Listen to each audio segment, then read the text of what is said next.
Hello guys, so pagdating nga namin kagabi, late na kami nakatulog din. And yan, late na rin kami nakagising today. So buti nakahabol kami sa klase ni Roy today. Nag-start pa na. And then itong mga recyclable na basura, i-sort ko na din and tatapon ko na dito. So ito nga pala yung CR namin. Ayan.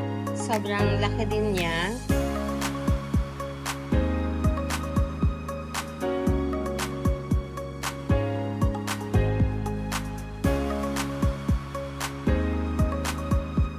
So, ito naman yung shower area. Nandito yung bathtub. Andyan din yung dryer. Kapag naglaba kayo nasa ceiling na yan, dun magmumula yung air dryer na. So, amazing yung part na yun. So, ayan. That's it. And then, ito yung aming toilet naman. So, maraming buttons din dyan. So, familiar na rin naman kayo dyan. Ayan. Nakakatuwa. Amazing talaga dito sa Japan. So, inaantay ko pa, mamaya pa matatapos ng klase niya.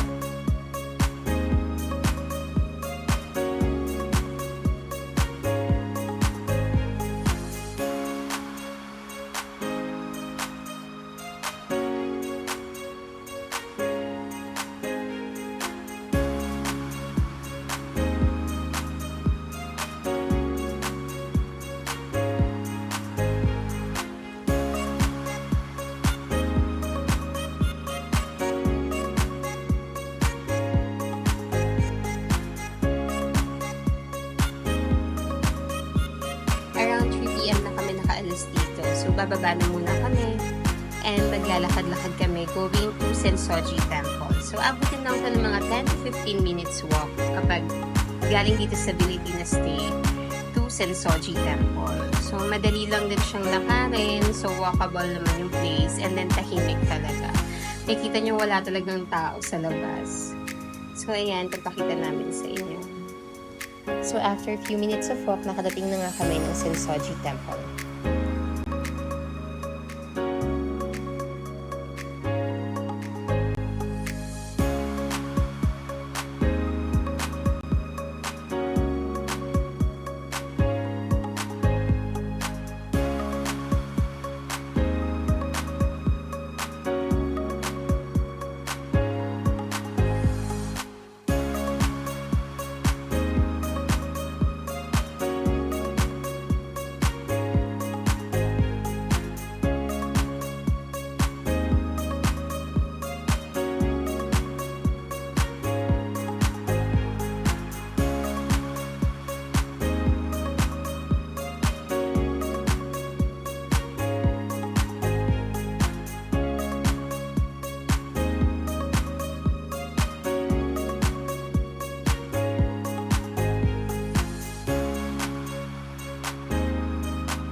Alright. Low carb view dun. Low carb view dun. After namin mag-ikot-ikot dito, nagutom na nga kami and then pinuntahan namin yung pinakamalapit na Sukiya dito. Yung Sukiya, favorite namin to since 2019. And good thing nga meron na dito sa Philippines ng Sukiya. Alam ko sa Mega Mall and SM Manila, meron na sila. Dahil nga na-miss namin to, ito yung pinakauna namin restaurant na gustong subukan ulit. So, nag-order si Roy ng curry rice with beef and then ako naman yung gyudon with cheese. Pareho siyang masarap, pero mas masarap yung gyudon with cheese. After namin mag-dinner, pumunta kami sa Don Quijote para tumingin ng mga mabibili na pwede namin makain and matry for this week dito. Pero ang lang kasi babiyahe pa kami ng Gotemba, ayaw naman namin masyadong marami ng bumili. So yan, nag-ikot-ikot lang kami and bumili ng mga pwede naming mainom later. And yung mga candies na napakasarap talaga. So you should try that, guys. And then ayan, pauwi na kami, dumaan kami ng grocery din to check kung may mga nakasale na food. So marami naman din, pero medyo busog pa kami kaya hindi muna kami bumili. So, ayan, ikot-ikot na lang muna kami. Actually, bumili pala ako ng bread dyan para naman sa breakfast tomorrow. And then, ng aming Canada Dry Ginger Ale. Lahat ng pastries nila, must try talaga. Sobrang sarap. And then, bumili kami ng mga iba't ibang klase.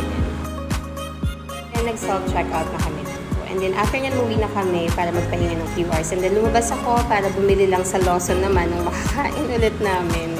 So guys, lumabas ako para bumili ng food namin. So yan, pakita ko lang sa inyo yung papunta sa Lawson. So sobrang peaceful and quiet talaga ng paligid.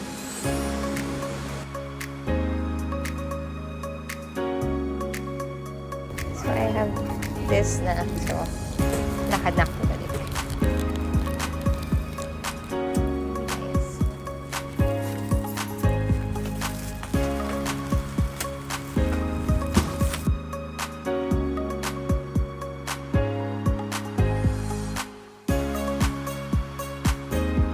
So, lahat ng convenience store dito, kapag bumili ka ng food or mga bento, pwede mong ipainit yun sa kanila dahil may microwave doon.